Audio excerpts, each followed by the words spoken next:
Maoist పార్టీకి సంబంధించి నిన్న లొంగిపోయినటువంటి కేంద్ర కమిటీ కార్యదర్శి అయినటువంటి తిప్పిరి తిరుపతి అలియాస్ దేవుజీ లొంగిపోవడంతో మావోయిస్టు ఉద్యమం ప్రశ్నార్థకంగా మారబోతుందా?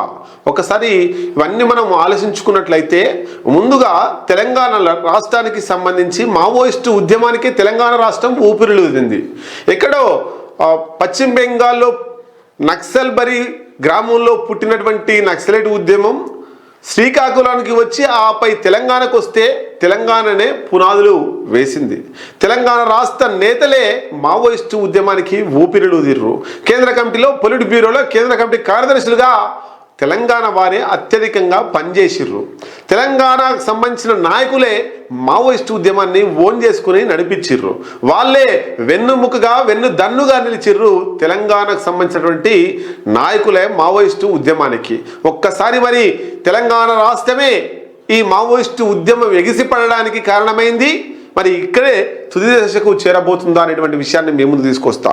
తెలంగాణలోనే ఎగిసిపడిన మావోయిస్టు ఉద్యమం, ఈ గడ్డపైనే బలోపేతమైన నక్సలైట్ పోరాటం, ఉద్యమానికి ఊపిరిలూదిన జైత్రయాత్ర, జగిత్యాల జైత్రయాత్ర. ఈ పేరు చెప్తేనే మావోయిస్టు ఉద్యమానికి ఒక రకమైనటువంటి ప్రజలకు ఒక రకమైనటువంటి రోమాలు నిక్కబొడిచేటువంటి సన్నివేశాలు గుర్తుకొస్తాయి. మావోయిస్టు పార్టీకి నాయకత్వము ఇక్కడి నుండే అందించిర్రు, ఇక్కడి నుండే నాయకులుగా తయారయ్యారు. చివరకు ఎగిసిన చోటే మూసే దశకు వచ్చిందా అనే సందేహాలు వస్తున్నాయి. ఉద్యమాల పురిటిగడ్డ తెలంగాణ నక్సలైట్ ఉద్యమానికి ఆలంబనగా నిలిచింది. సాయుధ పోరాటం నుంచే విప్లవ లక్షణాలు పురిగిపుచ్చుకున్న తెలంగాణ సమాజం చారు మజుందారు స్థాపించిన తిరుగుబాటు పార్టీ సిపిఎంఎల్ను అన్నలు అంటూ సహజంగానే ఆహ్వానించింది. అసమానతలు అణచివేతలను ధిక్కరించి జగిత్యాల జైత్ర యాత్రకు దండు కట్టింది. ఆ జగిత్యాల రైతు కూలీ సభ అజ్ఞాత పార్టీకి కొత్త జవసత్వాలను అందించింది. 1967 పశ్చిమ బెంగాల్లోని నక్సల్బరీ గ్రామంలో నక్సలైట్ ఉద్యమం పురుడు పోసుకున్న తర్వాత శ్రీకాకుళానికి ఆ మేఘాలు వచ్చిన పునాదులను మాత్రం తెలంగాణ రాష్ట్రమే అందించింది అనడంలో అతిశయోక్తి లేదు. పీపుల్స్ వార్ గ్రూపు బలపడింది. అది బలమైన మావోయిస్టు పార్టీగా రూపాంతరం చెందింది. ఆ తర్వాత దేశవ్యాప్తంగా విస్తరించి విశాల పోరాటాలు చేయడానికి తెలంగాణ గడ్డే భూమికగా నిలిచింది. సుదీర్ఘకాలం మావోయిస్టు పార్టీకి నాయకత్వాన్ని అందించింది. ఇప్పుడు అదే మావోయిస్టు పార్టీ చివరి మదిలికి తెలంగాణే వేదికగా మారబోతుందా? అందుకే తెలంగాణ మావోయిస్టు ఉద్యమానికి తెలంగాణకు విడదీయరాని సంబంధం ఉందని రాజకీయ విశ్లేషకులు అభిప్రాయపడుతున్నారు. వర్గ శత్రువు నిర్మూలనే లక్ష్యంగా 1969లో చారు మజుందార్ స్థాపించిన సిపిఐఎంఎల్ పార్టీ బెంగాల్ మీదుగా శ్రీకాకుళానికి, అక్కడి నుంచి తెలంగాణకు వచ్చింది. మిగిలిన చోట కంటే తెలంగాణలో ఈ ఉద్యమానికి బలమైన పునాదులు ఏర్పడ్డాయి, బలమైన నాయకత్వం ఏర్పడింది. బలంగా ప్రజలు కూడా ఆ రకమైనటువంటి సపోర్ట్ చేశారు. ఇక్కడ ప్రజల తిరుగుబాటు రూపాన్ని అత్యంత వేగంగా సొంతం చేసుకున్నారు. వ్యూహకర్తలు నాయకత్వాన్ని తెలంగాణే అందించింది. 1978లో నిర్వహించిన జగిత్యాల జైత్రయాత్ర తెలంగాణకు ఒక కుదిపింది. మారుమూల గ్రామాల నుంచి కాలినడకన ఎడ్ల బండ్లు ఇతరాత్రాలపై సర్దిగట్టుకొని మరీ సాధారణ ప్రజలు స్వచ్ఛందంగా తరలివచ్చారు. ముప్పాల లక్ష్మణరావు అలియాస్ గణపతి, శీలం నరేష్, లలిత, కిషన్జీ, అట్లాగే మల్లా రాజిరెడ్డి, సాహు, వరహర్రావు, గద్దర్ ఇట్లాంటి ఎందరో మహానుభావులు పాల్గొని వారి ప్రసంగాలతో ప్రజలను ఉత్తేజపరిచిర్రు.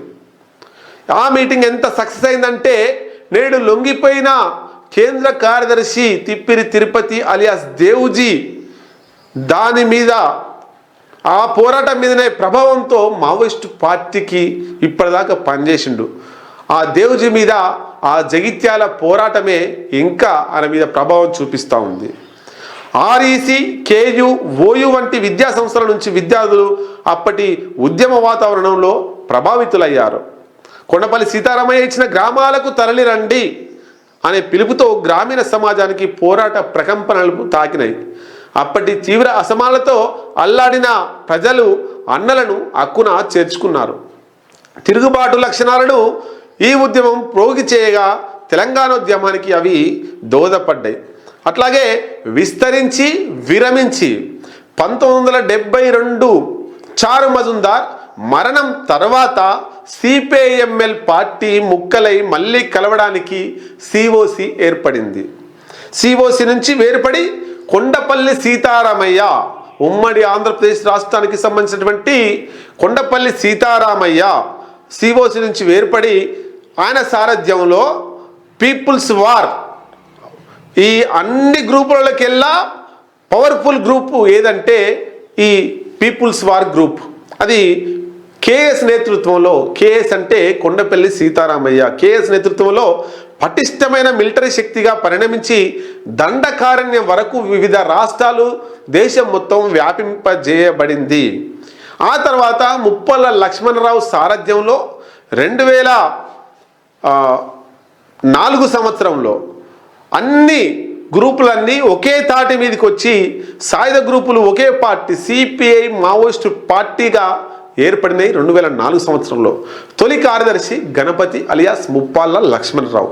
బెంగాల్లో పుట్టినప్పటికీ తెలంగాణలో వేళ్ళేసుకొని దేశవ్యాప్తంగా మహావృక్షమై ఎదిగింది Maoist party. Muppalla Lakshmanarao alias Ganapathi, Mallojula Koteswararao alias Kishanji, Warangal ఎన్ఐటీలో చదువుకున్న Nambala Keshavarao alias Basavaraju, Mallojula Venugopal alias Sonudada, Malla Rajireddy alias Sangram, Devji alias Tippiri Tirupathi, Kadari Satyanarayana Reddy, Katakam Sudarshan, Patel Sudhakar, Haribhushan సహా పలువురు కీలక నాయకులను తెలంగాణ రాష్ట్రం మావోయిస్టు పార్టీకి అందించింది.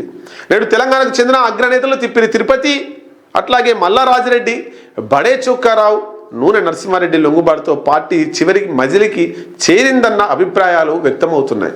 వీరి లొంగుబాటుతో మావోయిస్టు పార్టీకి నాయకత్వమే లేకుండా పోయిందని, తెలంగాణ నుంచి ఇంకా 11 మంది మాత్రమే అజ్ఞాతంలో ఉంటే అందులో ఒక్కరు క్రియాశీలకంగా ఉన్నట్టు డీజీపీ శివధర్ రెడ్డి వెల్లడించడం గమనార్హం.